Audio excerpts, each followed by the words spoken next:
tags. John is French, isn't he? The Greys haven't got a blue car, haven't they? Les pronoms personnels compléments. I can't do my personal exercise. Can you help me, please? No, I can't help you. Les pronoms personnels compléments se placent toujours après le verbe. My uncle is funny. I like him. My mother is nice. I like her. This is a match tonight. Can I watch it? My sister and I can't do this exercise. Can you help us? Yes, we are going to help you. My parents are going to the concert, but can't go with them. Comment faire? Se présenter, parler de soi et des autres. En utilisant be pour se présenter, parler de soi et des autres. I'm Laura. I'm French. This is Kevin. He is from London. Where are you from? Demander et dire ce que l'on a. Pour demander à quelqu'un s'il possède quelque chose ou ce qu'il possède, ainsi que pour dire ce que l'on a, on emploie have got. Have you got a pet? Yes, I have. What has he got in the bag? He's got a clarinet. Tu évoquer une personne ou une chose déjà citée. Les pronoms personnels compléments servent à éviter la répétition du nom déjà mentionné. This book is interesting. Read it. The cars are dirty. Wash them. Demander si. Lorsqu'une question débute par une auxiliaire ou un opérateur, la réponse commence par yes ou no. Exemple. Are you French? Yes, I am.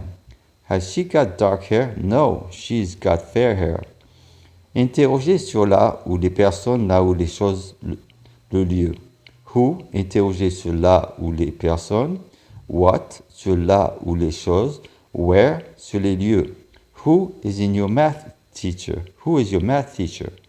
What is there in the fridge? Where's John? Complétez les phrases par la forme to be qui convient. He's 11. Jack and I are in the garden. Are they behind the trees? I'm from France. We are at home because it's cold.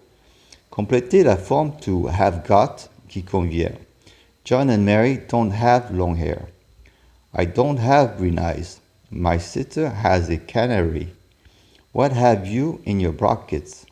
Peter and I are having a new bike.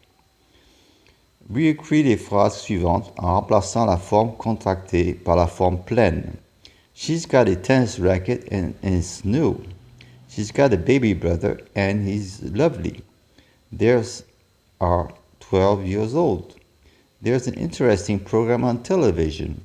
We've got an old car.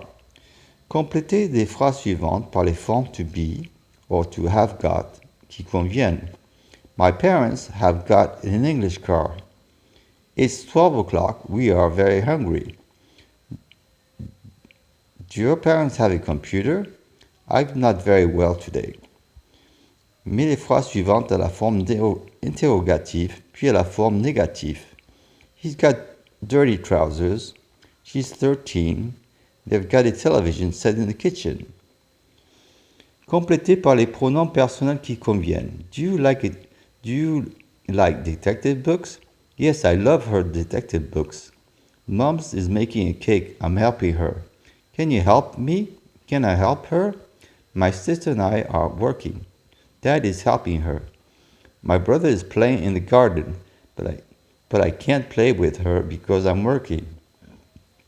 Posez la question qui provoque chacun des réponses suivantes. Yes, John is from Australia. Is John from Australia? No, they haven't got a computer. Do they have a computer? He's in the garden. Is she in the garden? I've got an insect in my pocket. Do you have an insect in your pocket? Yes, she's 11. Is she 11? Comment dirais-tu en anglais que les maçons ont 3 enfants? The Mason have 3 children. Ton frère a 12 ans. Your brother is 12 years old. Ta mère n'a pas une voiture bleue. Don't your mother have a blue car? Henri est stupide et que tu ne l'aimes pas. Henry is stupid and you don't like him. Demandez à un Anglais si elle a une sœur. Do you have a sister? Bon, pour aujourd'hui, on va s'arrêter là pour ma prochaine vidéo en anglais. On continuera demain avec le chapitre 2, le présent continu et le présent simple. On va retenir ça pour aujourd'hui, la prochaine vidéo. Je vous remercie tous pour les fidèles abonnés à ma vidéo et je continuerai à vous continuer sur l'anglais. Merci.